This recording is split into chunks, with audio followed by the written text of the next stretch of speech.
तुझी प्रियाला प्रीत कळेना। जयच्या मामा आत्या म्हणजे नीना आत्याचा काय संबंध? जाऊ दे, फॉरगेट इट। मला खरंच या गोष्टीचा खूप त्रास होतोय। अभिजित प्लीज प्लीज मला नाही राहायचं या घरी। It's okay, it's okay. तुला अभिजितशी बोलून जर बरं वाटत असेल तर त्याला कॉल करून भेटत जातो। अभि जाते मी, तिला उगीच माझ्यामुळे ओव्हर स्ट्रेस नको वाटायला।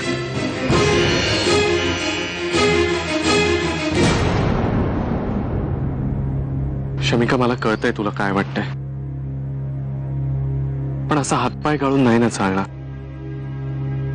हे बघ तिची कंडिशन नाजूक आहे, आपणच समजून घ्यायला पाहिजे ना। तू काळजी नको करूस, मी बोलतो तिच्याशी, ती स्वतःहून तुझ्याकडे येईल। ओके, डोंट वरी। असं काय सांगितलंस तू अश्वतीला? परत आली, बोलली नाही, पण सॉरीचा फील होता तिच्या नजरेत। तुला माहिती मी काय बोललो आशिषशी? काय? मला सांग, तुझा सगळ्यात जास्त विश्वास कोणावर आहे? तुझ्यावर। थँक्यू। त्याचं कारण माहितीये? कारण माझ्या बोलण्यातला खरेपणा, सच्चेपणा तुला जाणवतो, आणि माझा सगळ्यात जास्त विश्वास कोणावर आहे माहितीये? शमिकावर, माझी होणारी बायको, माझी फियॉन्से।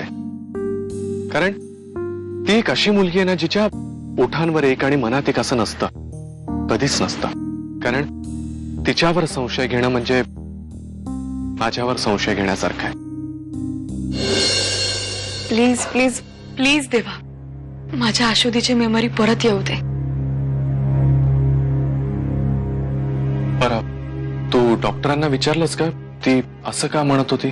म्हणजे ते किडनॅप केलं होतं त्यामागे खरंच काही सेन्स आहे का? तसं म्हटलं तर नाहीये।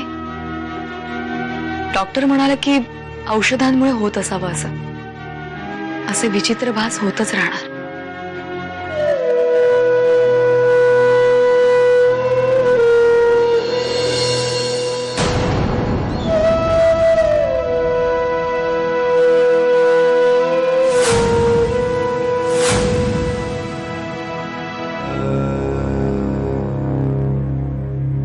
मॉमनी तुमच्या सगळ्यांसाठी हे गिफ्ट्स पाठवलेत।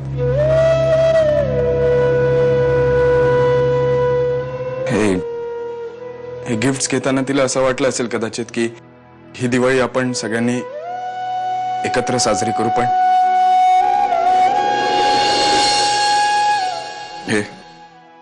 हे आता शक्य नाहीये।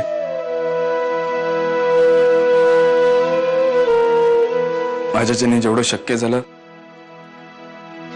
तिची इच्छा म्हणून मी हे गिफ्ट्स तुमच्यापर्यंत आणून पोचवलेत। येतो मी।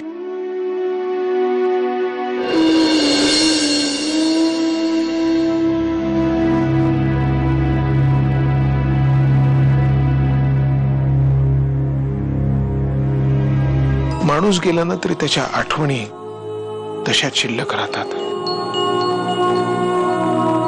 आज नीना आमच्यात आहे तिच्या आठवणींमुळे, त्यात त्याने हे जे काही केलंय त्यामुळे ती सतत आमच्यात राहील। आपल्या माणसांबरोबर या घरामध्ये तिला एक दिवाळी घालवायची होती, तिने लिहिलं होतं यात तसं।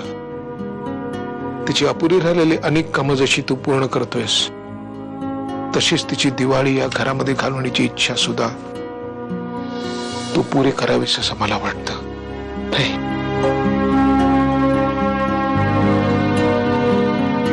मी तुझ्यावरती जबरदस्ती करणार नाही, तू यावंस असं आम्हाला सगळ्यांना वाटतं। माझं ऐकून तू इथे आलास, खूप बरं वाटलं। चल आज चल। अरे सगळ्या मुलांना उठणं लावून आंघोळ घालणार आहे मी आता, तू पण घेशील ना थोडंसं उठणं लावून? ये चल, वाट बघते मी, लवकर ये।